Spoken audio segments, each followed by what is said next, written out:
Bom, pessoal, então dando prosseguimento aí, né, com a segunda parte da nossa aulinha de alguns fatores relacionados à ultrassonografia e um adendozinho sobre Doppler para vocês registrarem, né, entenderem o que é a técnica. Nós vamos falar dessa técnica que até pouco tempo atrás era entendida como apenas uma técnica restrita, né, à pesquisa e tudo mais. Mas hoje em dia, né, graças aí aos inúmeros testes, às inúmeras pesquisas, né, e por fim a viabilização do uso rotineiro dessa técnica, inclusive, né, em fazendas, né, a gente tem aí com cada vez mais frequência e sendo uma realidade nos nossos dias atuais, a técnica de utilização da ferramenta Doppler, tá? O Doppler nada mais é do que um equipamento de ultrassom, como vocês já devem ter ouvido falar também, tá? E que, além de nos permitir a visualização das estruturas em tempo real, nos permite uma avaliação da hemodinâmica dos órgãos em questão, dos órgãos-alvo, das estruturas-alvo, tá? Então, nos fornece informações importantes a respeito do fluxo sanguíneo de cada estrutura que a gente está avaliando. Basicamente, pessoal, essa tecnologia é baseada no efeito Doppler, né? Que propõe a alteração na frequência de onda emitida ou refletida por um objeto que está em movimento em relação a quem observa, né? No caso, a minha probe, né? E o que eu estou observando ali no monitor, tá? Então, desta forma, né? Desse jeito, o Doppler me permite obter imagens que vão me indicar a direção do fluxo sanguíneo, né? A movimentação dos eritrócitos ali pode ser representada, então, por diferentes tipos e intensidades de cores, assim como pode ser representada também como um gráfico, né?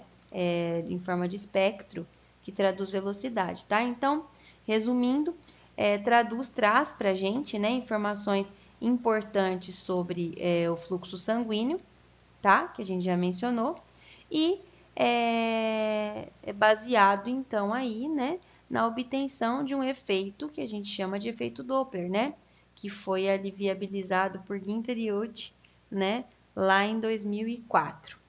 E que pode se dar de duas formas, né?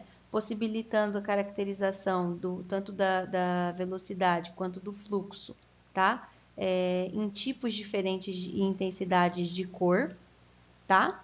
Ou ainda em forma de um gráfico espectral de velocidade. Eu vou mostrar isso para vocês em figuras para deixar de ficar tão obscuro como está aqui. Então, pessoal, basicamente, tá? A técnica ela se dá, né, através de um transdutor, que é um constante, tá? Como a gente viu lá na ultrassonografia, né? E essa frequência normalmente vai ser sempre constante. Então, ele vai emitir ecos, né? Numa frequência constante, e o que vai variar vai ser o retorno, tá? E é o que vai me traduzir esse efeito de Doppler, tá? Então, os ecos, o retorno dos ecos refletidos vai variar de acordo com o efeito Doppler de cada estrutura que a gente está avaliando. Quando a fonte da onda é imóvel, está parada, ou move-se paralelo em relação ao transdutor, o transdutor está aqui, e o fluxo, né, que eu estou avaliando se move no mesmo sentido, tá? Não existe diferença entre as frequências emitidas e de retorno. Então, não há sinais coloridos, tá, pessoal? Quando o fluxo de sangue se move em direção ao transdutor, então tá o transdutor aqui, e o fluxo de sangue se move em direção a ele. Flechinha, flechinha, flechinha. Nesse caso, a frequência dos ecos que retornam é maior do que a transmitida, tá? Quando as hemácias se movem em sentido oposto ao do transdutor, então, quando está em sentido oposto, né? Assim, a frequência de retorno é menor do que a frequência transmitida, tá? A diferença entre a frequência do som transmitido e refletido chama-se deslocamento da frequência do Doppler, tá? Então, quando eu tenho, de novo, né, só para a gente fixar essa informação, quando eu tenho um fluxo sanguíneo indo em direção ao meu transdutor, tá? Aqui tá o transdutor. Deixa eu desenhar o cabinho para vocês não se perderem, tá? Aqui tá o transdutor. Então, quando eu tenho um fluxo sanguíneo indo em direção a ele, a frequência que retorna é maior do que a transmitida, maior. Está empurrando aquele transdutor. E quando é oposto, a frequência é menor. Isso vai determinar para mim variação nas cores, tá? Que a gente vai chegar lá daqui a pouquinho. Agora, quando eu tenho uma frequência de retorno, né? Que não ocasiona diferença ao meu transdutor, aqui está de novo meu transdutor, deixa eu desenhar aqui, transdutor, ficou meio feio esse, mas dá para vocês entenderem. E a frequência ela não incide, né, nem contra nem a favor, ela está no mesmo fluxo do que o transdutor. Então, o que acontece, pessoal? Não há sinais coloridos, não forma cor, tá? Então, nesse caso, a gente vai ter aquele espectro que a gente comentou lá atrás, tá certo? Nós vamos chegar nas imagens, vocês vão entender isso aqui de uma forma mais simples. Bom, com relação a conceitos, existe o modo bidimensional em tempo real, né? Os gráficos de velocidade do Doppler pulsado e o mapeamento Doppler colorido, tá? Então, são essas as formas de visualização de um equipamento Doppler, que nada mais é que um equipamento ultrassom acoplado num sistema que permite a visualização desse tipo de efeito, tá? Os parâmetros e ajustes de processamento de sinal podem ser modificados. Então, permite que a gente, né, explore os recursos do equipamento para melhorar a qualidade da imagem, assim como no ultrassom convencional. A gente pode aumentar, diminuir ganho, dar zoom, nos movimentarmos, né, em uma imagem previamente congelada, enfim. Os principais parâmetros ajustáveis, né, para o estudo da microcirculação, quando a gente pensa em circulação de pequenas áreas, microcirculação, são a frequência do Doppler, o tamanho da caixa colorida, nós vamos ver isso passo a passo, o ganho, a frequência de repetição de pulso e os filtros de parede.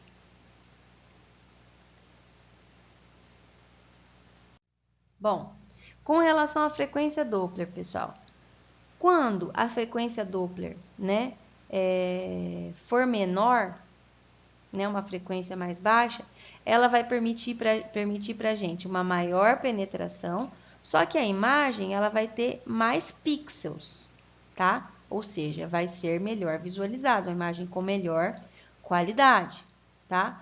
Já se eu tenho, né, uma frequência maior, a gente tem então uma imagem mais detalhada dos vasos, mas à custa de uma penetração, né? Então, a gente tem uma penetração aí maior, né? Uma imagem mais detalhada, só que com menos pixels, tá? Para examinar vasos mais profundos, né? Como, por exemplo, os abdominais, o ideal é que a gente utilize uma frequência baixa, na faixa de 5 a 7,5 MHz, né?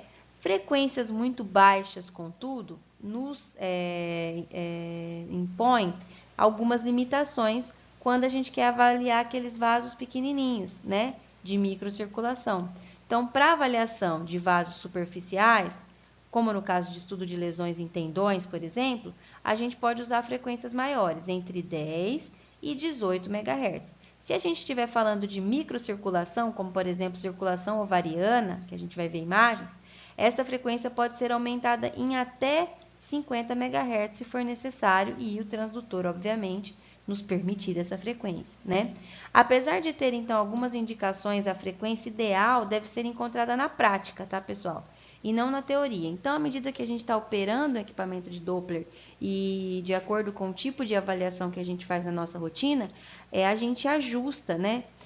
Desde que o transdutor permita, né, essa frequência ao ponto de colocar ali, naquele momento da avaliação, qual que nos dá uma imagem melhor, para ser de uma forma mais bem avaliada, certo?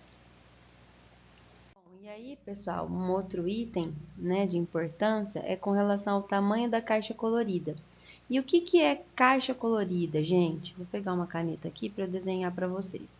Então, vocês imaginem que isso daqui é um corpo lúteo, no ovário, né?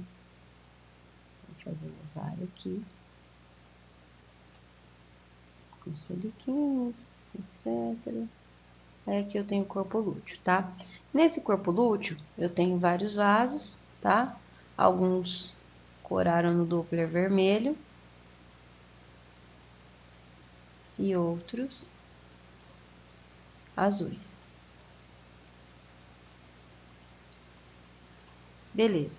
Aí, quando eu seleciono um determinado vaso que eu quero avaliar, né, avaliar fluxo, eu vou criar, né,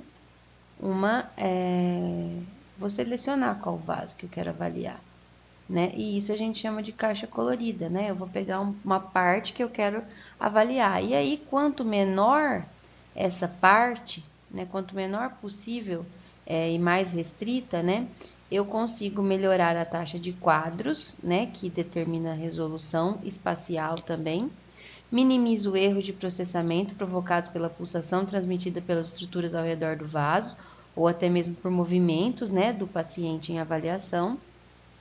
E quanto menor for a janela de cor, mais rápida será a taxa de quadro e vice-versa. Tá? Essa taxa de quadro, pessoal, é a taxa que ele vai gerar para mim, né, de velocidade de espectro lá, né?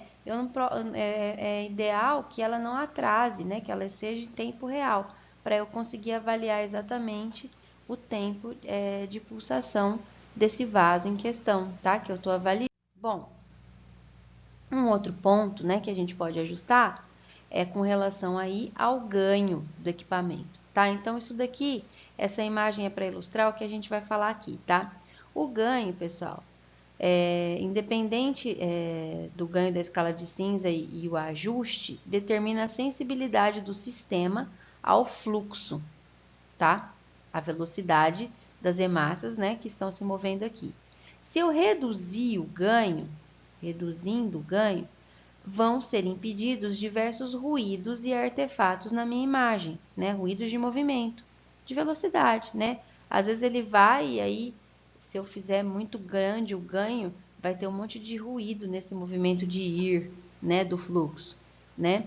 E nesse caso, né, quando eu não uso muito ganho, eu diminuo o artefato, só que muitas vezes aqueles fluxos fraquinhos que eu posso ter ali naquela região, eu não consigo detectar. Então, o ideal é que eu encontre, né, de acordo com o tipo de imagem que eu estou fazendo, com o tipo de órgão que eu estou avaliando, um equilíbrio. Mais uma vez, é a prática que vai nos levar a calibrar a mão nesse sentido, tá? Uma coisa que é importante a gente entender, que é por isso que eu coloquei essas imagens aqui para vocês, né? Que se o ajuste para ganho for excessivo, então aqui, muito alto, né? O que vai acontecer? Eu vou produzir sinais indesejáveis, né? Tá? Onde não há fluxo sanguíneo. Então, esses erros, né, que estão indicados aqui nessa imagem por essa setinha branca, que são essas imagens aqui em tons mais frios aqui, ó, tá? Eles são chamados, então, de fluxo artefatual, tá? Então, são vários pixels, né, coloridinhos extraluminais, que estão fora do lúmen dos vasos sanguíneos que eu quero avaliar. Então, isso é um artefato produzido por um ajuste excessivo para ganho, tá? Uma forma de conseguir um bom ajuste, pessoal, é aumentá-lo até aparecer ruído. Então, apareceu ruído, aí eu venho em seguida diminuindo até esse ruído desaparecer e eu conseguir uma imagem de fato real, como essa que a gente está vendo aqui no quadro B, tá bom? Então, nessa imagem aqui, eu tenho um máximo ganho sem presença de ruído, tá? Então, eu jogo lá em cima o ganho até que eu tenha ruído e vou reduzindo aos poucos até que eu tenha uma imagem ideal, que é isso que a gente está visualizando aqui do lado direito da imagem, né, na prancha B.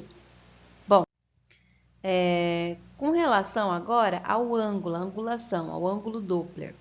Se o ângulo, né, for maior que 60 graus, o que vai acontecer? Eu vou ter mudanças significativas na velocidade calculada, né? Então, as minhas medições, elas vão ficar inexatas neste caso. Quando o ângulo for de 90 graus, a imagem vai aparecer obscura ou com muito ruído, tá? Devido ao mínimo ou ausente deslocamento da frequência.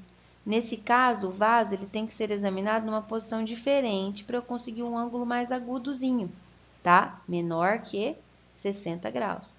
Se isto, pessoal, não for possível, eu tenho que então utilizar alguns transdutores lineares com feixes sonoros que vai emitir onda em ângulo mais agudo, são específicos, tá? Ao passo que a imagem bidimensional vai permanecer a mesma, tá? Mas eu tenho um pouquinho de angulação mais aguda, certo?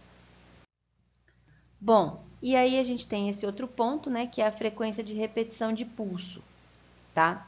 A amostragem que eu selecionei, como eu desenhei para vocês, possui uma frequência específica de pulsação, ou seja, o número de pulsos por segundo é específico, denominada frequência de repetição de pulso, PRF, que nós vamos chamar a partir de agora.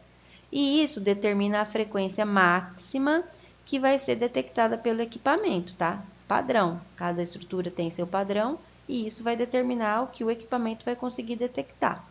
O ajuste desse controle vai determinar a frequência de pulsação do feixe do mapeamento Doppler, aquilo que eu vou impor ao vaso, tá? Através do meu equipamento, do transdutor, definindo os limites de velocidade que podem ser amostrados sem a ocorrência de artefatos. Então, é como se eu estabelecesse um limite para que fora daquele limite de mínima e de máxima, tudo aquilo que aparecer seja considerado um artefato. Bom, eu sei que o padrão de frequência de pulso para determinado vaso é X. Então, menos X e mais X eu vou tirar da minha análise, tá? Se a PRF, então, pessoal, estiver muito baixa, ocorrerá aquilo que a gente chama de aliasing, né? E no caso de PRF muito elevadas, as lacunas coloridas ilegítimas vão aparecer e imitar uma trombose ou uma obstrução daquele vaso. O ajuste correto, ele vai fazer com que a aparência seja normal e homogênea do sinal do fluxo. Em geral, alta PRF é aplicada para evitar aliasing em regiões de elevada velocidade de fluxo sanguíneo. Naquelas regiões com fluxos mais lentos, né, como no caso de vasinhos menores, vasos pequenos e de microcirculação, a gente precisa de baixa PRF para ser detectados, com a qual será mais difícil evitar o aliasing. Toda vez que a gente põe baixa PRF, a gente corre o risco de cair nesse erro que a gente vai ver daqui a pouquinho. Bom, com relação aos filtros, né, que é um outro ponto que a gente pode também ajustar. Os aparelhos Doppler, eles têm filtros.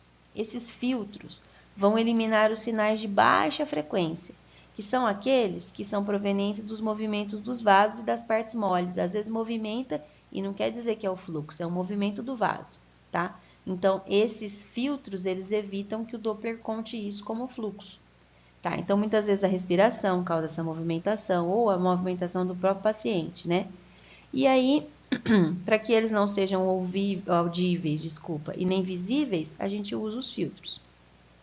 Se eu usar de forma imprópria esse filtro, eu vou remover sinais de fluxo de baixa velocidade que poderiam ser importantes. Então, eu vou causar um erro na minha interpretação.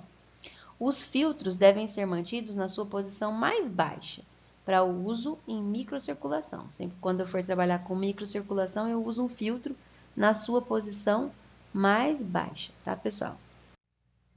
E aí, falando de artefatos, que é aquilo que eu não consegui controlar com todos os ajustes que a gente já mencionou aí atrás, a detecção e a exibição da informação sobre frequência relacionada com altos móveis acrescentam um conjunto de considerações técnicas especiais com relação aos artefatos gerados pelo Doppler, tá? Então, é muito importante eu conhecer a fonte, o que causa artefato, para eu entender o que está influenciando a minha imagem e a interpretação das medidas e dos fluxos que eu obtive com aquela imagem.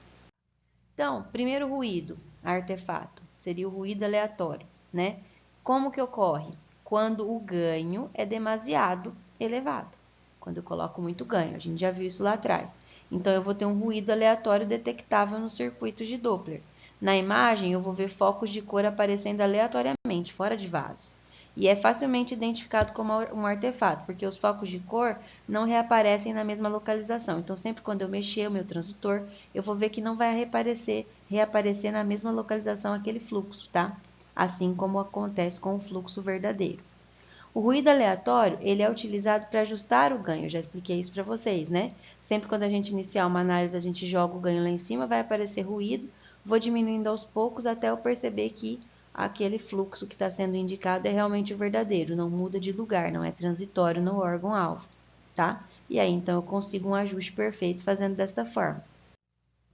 Aí, a gente vem para esse outro artefato, né, que é o aliasing, que a gente já tinha falado lá atrás, né?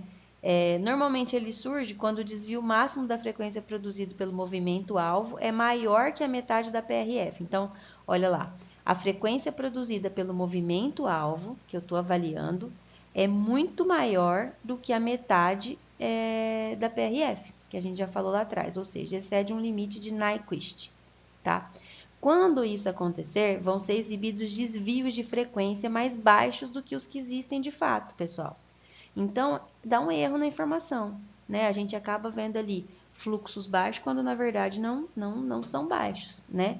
Então, a gente não consegue enxergar de forma efetiva a velocidade e a direção do fluxo, né? Quando ocorre esse efeito de aliasing no feixe Doppler de espectro, né? Que eu vou mostrar para vocês a imagem, parte do espectro que está acima do limite superior fica cortada, a gente vai ver isso certinho na imagem, e aparece erroneamente no lado oposto da linha de base, como a continuação do espectro propriamente dito, tá? Vou mostrar isso para vocês aqui para a gente não se confundir. Mas nas imagens do Doppler colorido, os fluxos que estão acima desse limite, né, de Nyquist, são exibidos com direções erradas, né? Então, aparece no aliasing como a cor vermelha no lugar da azul e vice-versa, tá? Então, aqui, ó, para a gente visualizar. Então, aqui um aliasing no Doppler colorido, tá? Em que acontece? Aqui deveria ser azul e tá vermelho e amarelo, tá? E aqui deveria ser vermelho e amarelo, né? Com cores mais quentes. E na verdade está azul. Inverteu a cor. E nesse caso aqui aconteceu aquilo que a gente falou, tá? A frequência do órgão-alvo foi maior que o PRF. Então ele cortou, ó. Aqui, ó. Essa pontinha é daqui de cima, tá vendo? Ela tinha que estar aqui, tá? Só que o que aconteceu? Cortou no limite e aí jogou na frente da frequência, a continuação, como se fosse uma continuação da leitura, aquele meu ponto máximo aqui. Então, isso é chamado de aliasing, vocês já devem ter visto isso, tá? E vão ver com mais frequência agora, porque vocês aprenderam o que é. E isso costuma ocorrer, né, quando a gente não ajusta direitinho a frequência, como eu falei para vocês, tá bom? Bom, agora vamos falar um pouquinho de espelho, né, que é um outro artefato. O que consiste o espelho? O que é o espelho? Qualquer superfície lisa, altamente refletora, que eu vou chegar com o meu transdutor, pode atuar como um espelho acústico, né? O modo Doppler é tão propenso a espelhamento como o modo B. Isso pode acontecer tanto na ultrassonografia normal, que é o modo B, bidimensional, né, que também um equipamento Doppler também é acoplado desse modo, quanto no modo Doppler. O artefato de espelho é facilmente visto, como tal quando a imagem falsa e uma cópia justaposta da imagem verdadeira. Então, muitas vezes aparece para a gente aqui a imagem que eu quero avaliar e lateralmente a minha imagem falsa, tá? A imagem do espelho é ligeiramente mais complicada de detectar quando a imagem falsa não aparece da mesma forma que a verdadeira. Às vezes pode modificar, como eu desenhei aqui para vocês. E aí isso dificulta a gente identificar esse artefato de... E aí, pessoal, dando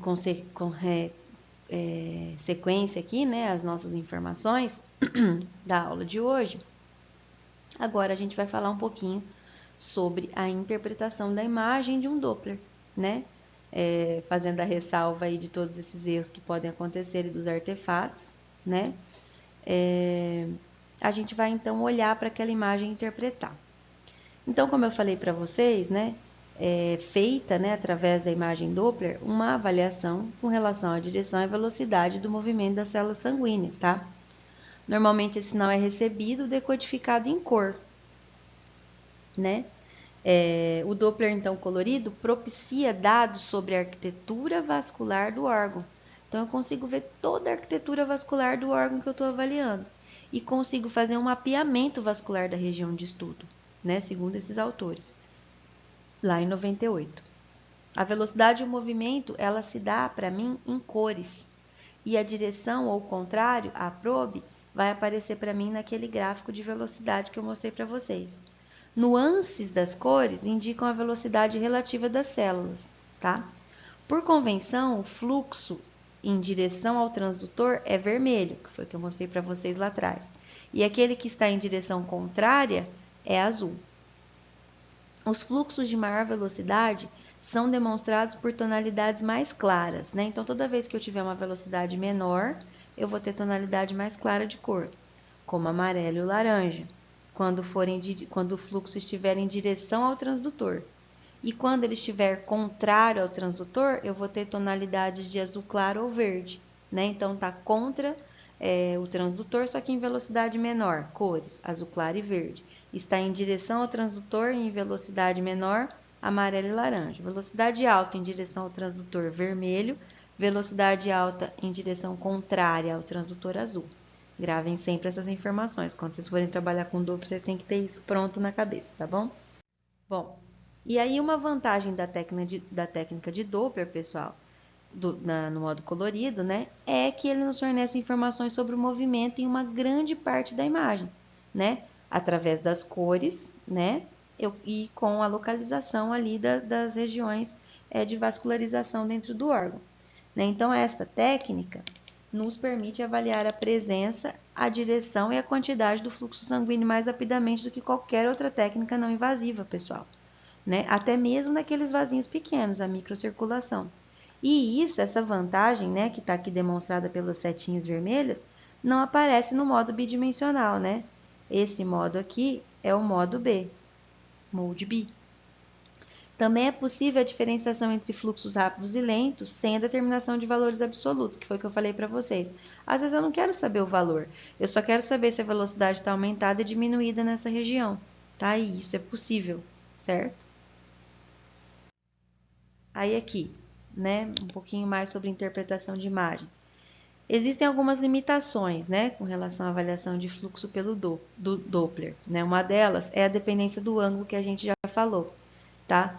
Então, se eu não tiver um ângulo menor que 60 graus, pode ser que eu não consiga avaliar uma microcirculação. Então, preciso ter uma probe que me possibilite esse ajuste de angulação, tá? Os artefatos, como por exemplo o aliasing, é um limitador.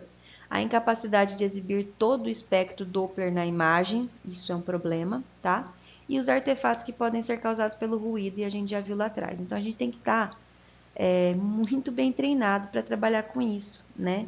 Muito bem treinado mesmo, para a gente conseguir fazer com uma certa eficiência quando a prática for ser levada aí para larga escala, né? Vocês vão ver algumas imagens, mas hoje em dia a gente já está usando o Doppler em bovinos, tá? Para diagnóstico de gestação, né? Antecipar um protocolo de ressincronização de ETF, por exemplo. E aí, para eu levar para esse tipo de abrangência, para essa escala, né? Eu preciso ter uma certa técnica, porque eu não tenho muito tempo de corrigir todas essas fontes de variação, né? Essas ideias de controle do Doppler que eu passei para vocês, de uma forma demorada, como se eu estivesse fazendo isso dentro de um laboratório ou para uma pesquisa, por exemplo, tá, pessoal? Mas, embora tenha essas limitações, tem uma série de vantagens, tá? Então, mais um pouquinho de vantagens, né? No Doppler espectral, os dados sobre o desvio Doppler são representados na forma de gráficos. Então, olha só, eu consigo ter uma ideia gráfica do fluxo, né, e da velocidade de perfusão vascular de um órgão, né? O quanto que isso é importante, né? Então, retorna ali como espectro temporal, sinalizando para a gente a movimentação ali. O tempo decorrido fica no eixo horizontal do gráfico, ou na linha base, e a frequência de deslocamento pode ser vista no eixo vertical, tá? A detecção de desvio da frequência indica o movimento daquele alvo que eu estou analisando, que na maioria dos casos está relacionado com presença de fluxo. O sinal do desvio da frequência, seja ele positivo ou negativo, indica a direção do fluxo com relação ao transdutor. Isso a gente já falou, modifica também a cor, tá bom? Quando a gente tem o equipamento de Doppler, o modo de Doppler colorido. Bom, ainda, né? Por convenção, o traçado espectral é disposto acima do zero na linha base, né? Desvio positivo, sempre acima do zero, tá? Olha lá, ó.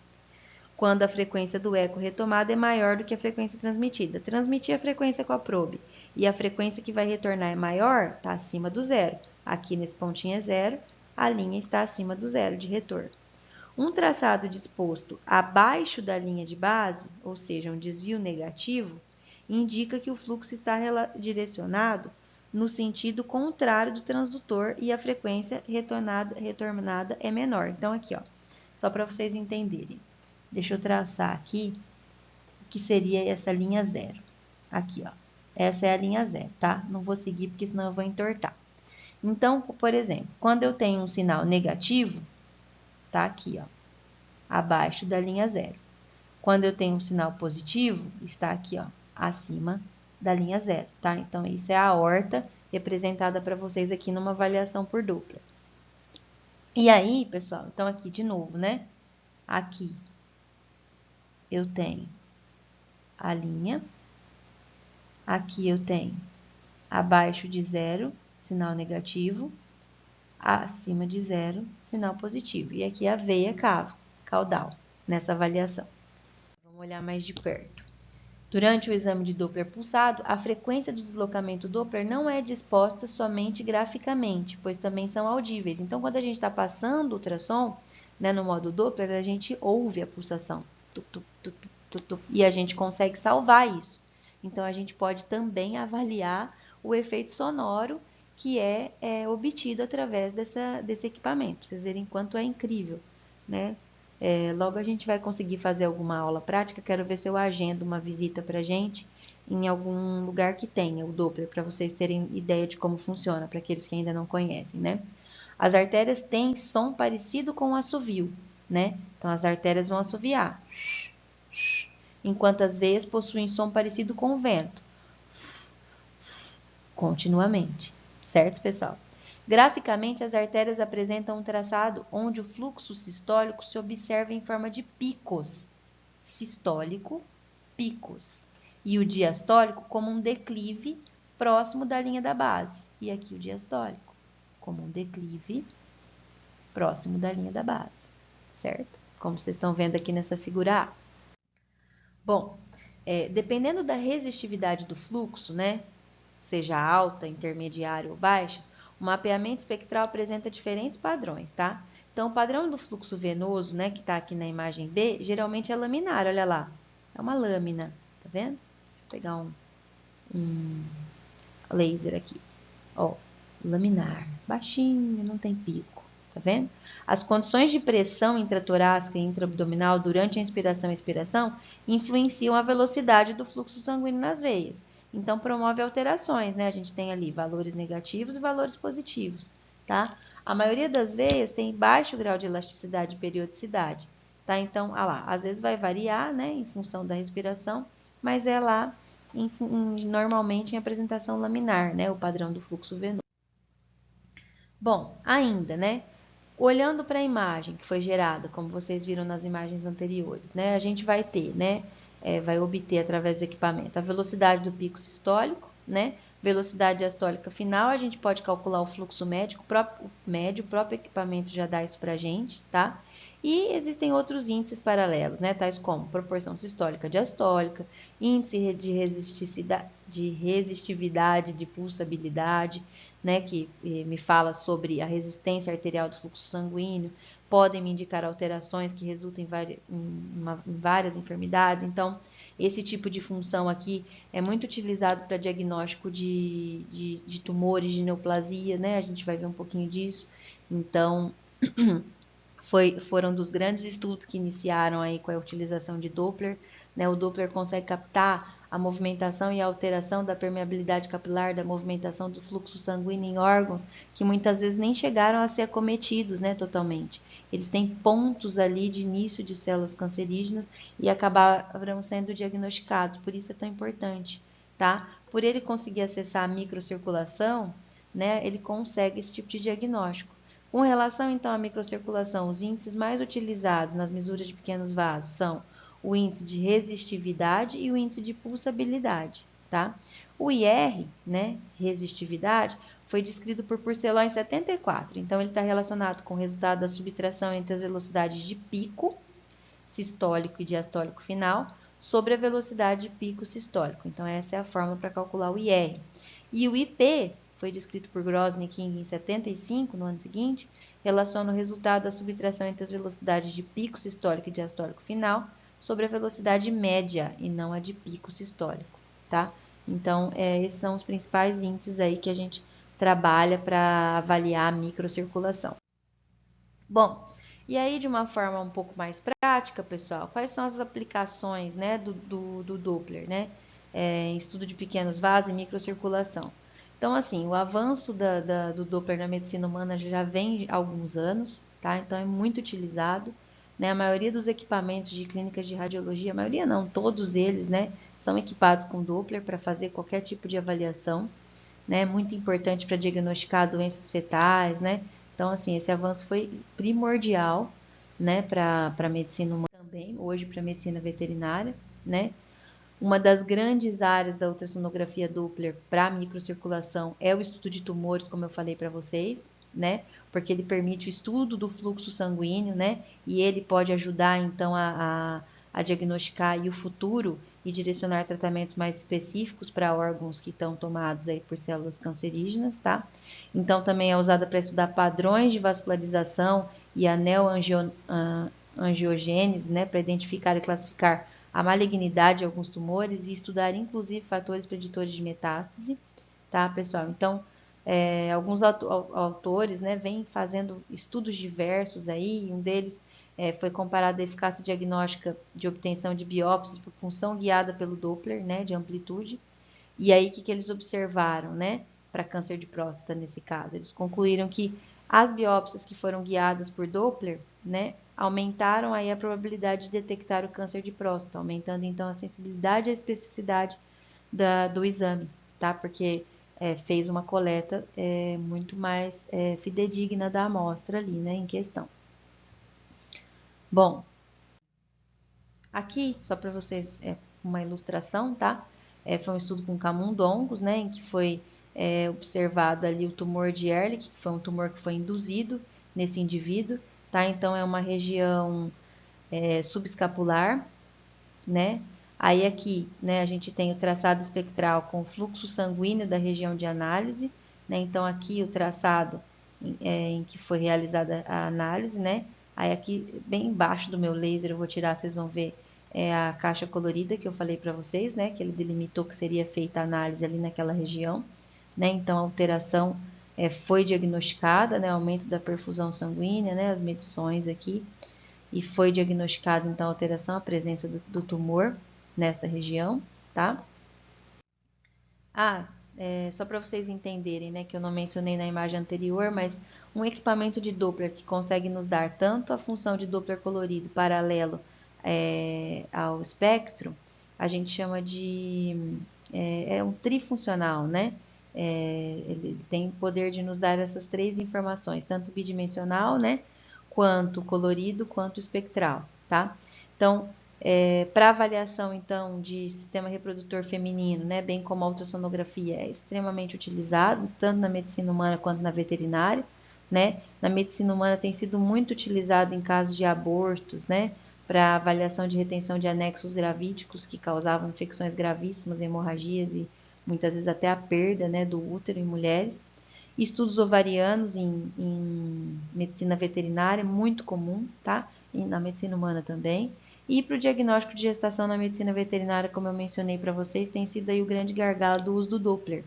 E tem sido o grande responsável pelo difundimento da técnica de Doppler aí dentro da medicina veterinária. Tá? Então, aqui, ó, quero mostrar para vocês nessa imagem, um Doppler de ovário. Esse trabalho aqui é um trabalho do professor Guilherme Pugliese. Professor Guilherme hoje é professor da FMVZ USP, em Pirassununga. Né? Ele, uma das grandes linhas de trabalha com fisiologia, né? Fisiologia reprodutiva de bovinos, e uma das grandes linhas de pesquisa dele é o Doppler, foi um dos pioneiros aí a trabalhar com isso a campo. Tem várias entrevistas, se vocês digitarem o nome dele no Google, vocês vão ver várias explicações bastante interessantes, tá?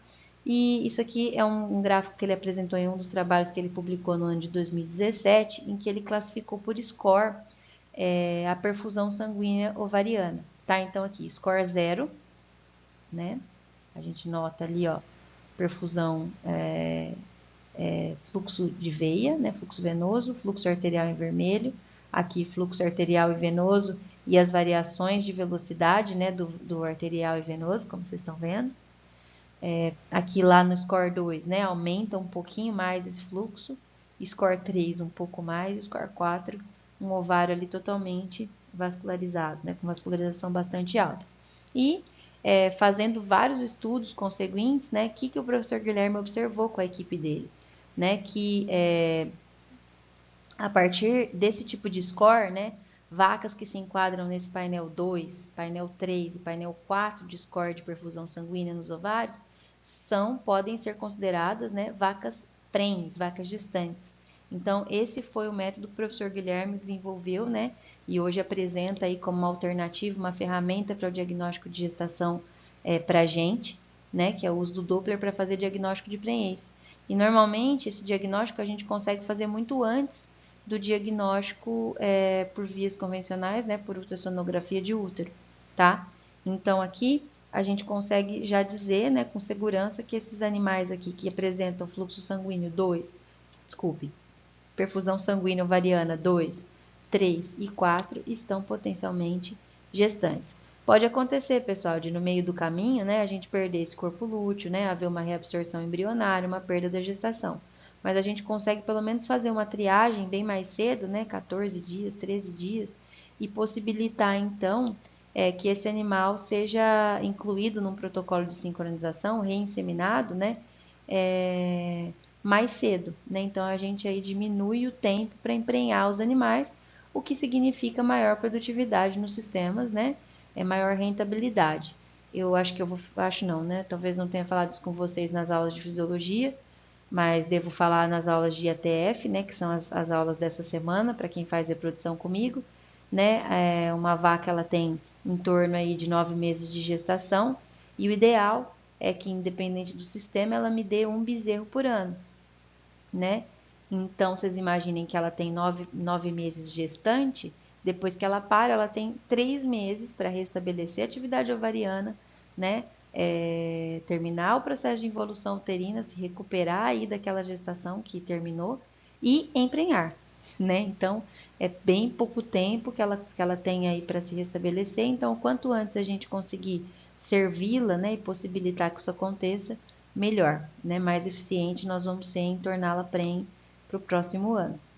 Então, pessoal, ainda aqui dando, pessoal, a gente consegue do mesmo modo, né, avaliar o sistema reprodutor masculino, né? Então a gente sabe que por ser, né, mais uma vez, uma técnica não invasiva, né, e por possibilitar a avaliação do fluxo sanguíneo, que é de extrema importância também, né, para os testículos e região área de escroto, a gente consegue diagnosticar uma série de problemas ali, possivelmente de origem vascular, né? Então tiveram vários estudos, né, trabalhando aí com humanos, né, em que foi possível, né, diagnosticar disfunções ejaculatórias e planejar a terapia com o uso do Doppler, né, e que por vezes, né, essa disfunção ejaculatória poderia levar aí à infertilidade, né, e aí foi utilizado então uma análise dinâmica com Doppler, né, durante a ejaculação, e que mostrou, né, que o colo vesical aberto antes da estimulação durante a ejaculação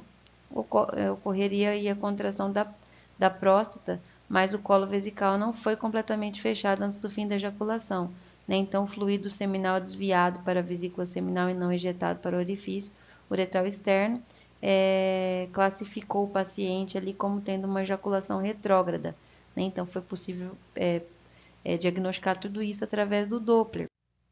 E aí, né, o Doppler acaba, né, não sendo importante apenas na andrologia humana, como também na veterinária, né? É mais recente o uso, tá? Mas já tem alguns grupos de pesquisa trabalhando com isso, né? Então tem o professor Gabriel Monteiro da UFMG, junto com a professora Letícia, né, que trabalhava mais com eficiência reprodutiva em macho, né?